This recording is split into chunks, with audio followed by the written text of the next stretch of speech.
je suis allée sur le chemin de Saint-Jacques-de-Compostelle et j'ai embarqué mon micro dans le sac afin d'aller à la rencontre d'autres femmes qui voyagent seules. Qu'est-ce qui les pousse à marcher sur ce chemin ? Qui sont-elles ? Ont-elles des peurs ? Je vous laisse donc découvrir à travers une petite série de podcasts des voyageuses solitaires sur Compostelle. Mais juste avant, je veux te dire deux choses. La première est que mon film Voyageuse, un documentaire sur des femmes qui voyagent en solo, il est disponible sur mon site clairepodder.com. Et la seconde chose est que j'accompagne dans mon cabinet à Rennes ou en distanciel des personnes qui veulent aller au bout d'un projet de cœur, mais que ça procrastine, que ça repousse depuis des mois, voire des années. Je suis là pour t'aider, pour aller au bout de ton projet de cœur, alors n'hésite pas. Souhaitant un bon podcast.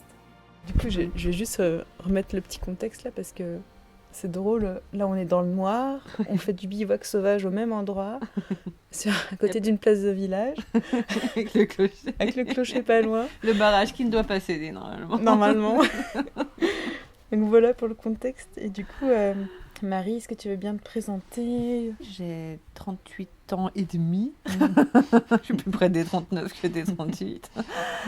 Je suis paysagiste de métier. Alors déjà, Compostelle, j'avais un moment que je voulais le faire. Enfin, au tout début, où ça avait été médiatisé, ça remontait à quelques années. Déjà, je me souviens à la télé, il y avait eu des reportages. Et je me suis dit, ah ouais, un jour, j'aimerais le faire.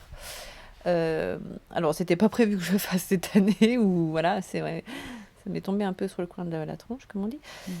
Parce qu'il y a eu un enchaînement donc, d'événements, donc le travail, la vie personnelle et tout ça, qui ont fait que je savais que j'avais besoin d'aller marcher pour me vider, pour faire un nettoyage, voilà, pour faire un genre de reset.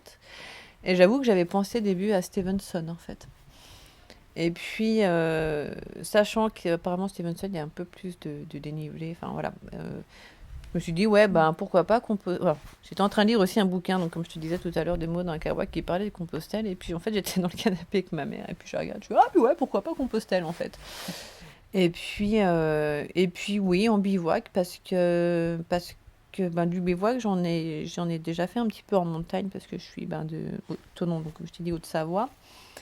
Et puis, t'as une sensation de liberté en bivouac qui est juste génialissime, quoi. Je m'octroie quand même, quand il pleut, les gîtes ou de l'abri. Voilà, je ne suis pas une aventurière 100%, je ne suis pas très téméraire. Mais du coup, ça fait une bonne expérience de départ, en fait. Voilà, c'est...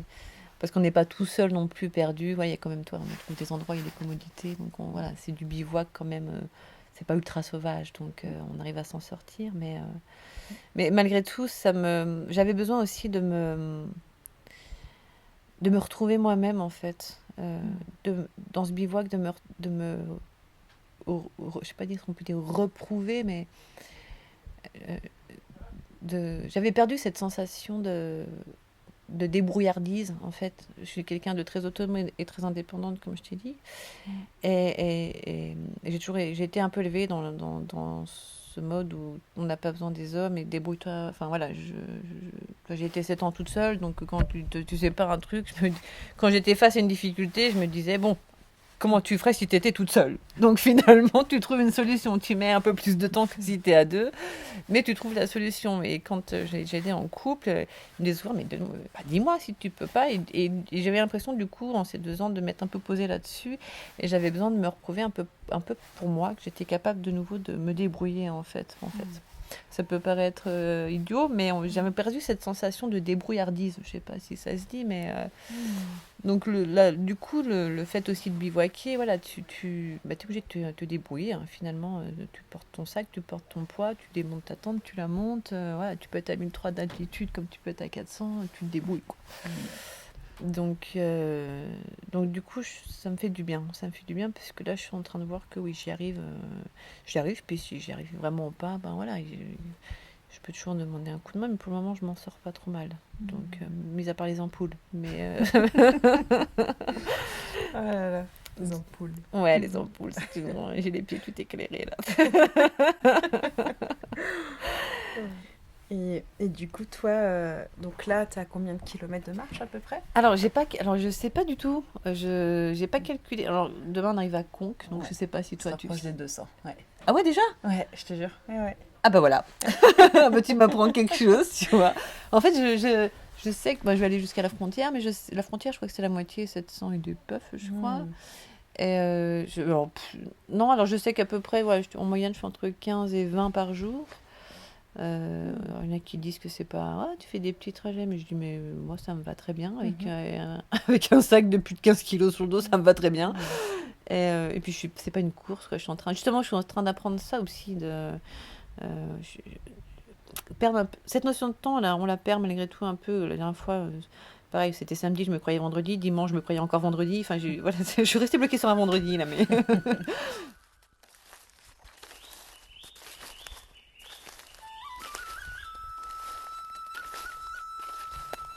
T'es jamais vraiment tout seul, parce que quand tu fais une pause, effectivement, tu vois, comme ce soir, je suis pas toute seule, finalement.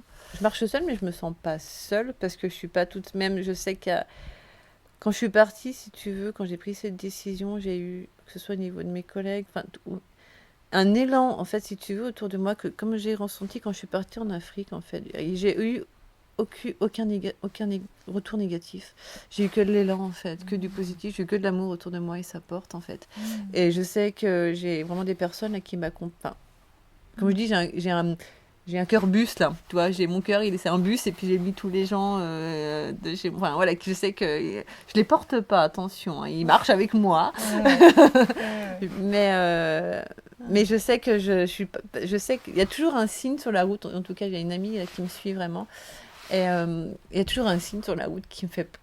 où elle est là, quoi. Enfin, et d'ailleurs, quand j'ai signe, on se fait des vocaux souvent par WhatsApp. Et je dis, ah, il y a eu ça, il y a eu ça, il y a eu ça. Donc, on rigole vachement, du coup. Puis, avec ma famille, on a des groupes WhatsApp. Donc, du coup, je donne des nouvelles quand même. Voilà, il y a vraiment un échange, parce que je suis très proche de ma famille. Donc, il y a un super échange et tout. Et ça porte. Il y a 2 jours où j'étais pas bien, j'avais mal partout, j'avais mal aux pieds, j'ai fait 20 bornes, j'en ai plein le cul. Et puis tu les appelles, ils te redonnent de l'élan. Et puis j'ai envie d'aller jusqu'à la frontière. Pour moi, ce sera mon Compostelle, ma frontière, parce que après, ça ne m'attire pas, pour le moment en tout cas. Et j'ai envie de le faire pour eux aussi, parce qu'ils m'ont tellement... Ils m'ont tellement porté, en fait, que je peux pas... Je peux pas les décevoir, en fait. Et je le fais pour moi, oui, mais je le fais en partie aussi pour ceux qui m'ont donné de l'élan, quoi. Parce que entre le départ du travail et tout ça, j'ai vraiment été accompagnée. Ça fait longtemps que j'ai pas eu ça. Et est-ce que tu as des attentes précises de ce chemin, si ce n'est... Oui, voilà, oui. Il faut pas être dans l'attente. Je sais qu'il faut pas être dans l'attente parce que qui dit attente peut dire souvent déception. Et parce que on est dans l'attente de quelque chose, puis c'est pas soit ça vient pas ou c'est complètement autre chose qui vient, mais je suis dans l'attente, oui. Surtout alors personnel, mais dans le sens géographique, dans le sens où je veux pas retourner là où j'habite. Ça, j'en suis sûre. Je ne me visualise plus du tout dans cette région. Parce que j'ai réussi à analyser mes besoins et je sais que j'ai besoin, comme je te disais, de calme, de nature, et j'ai besoin de retourner à mon essentiel, en fait.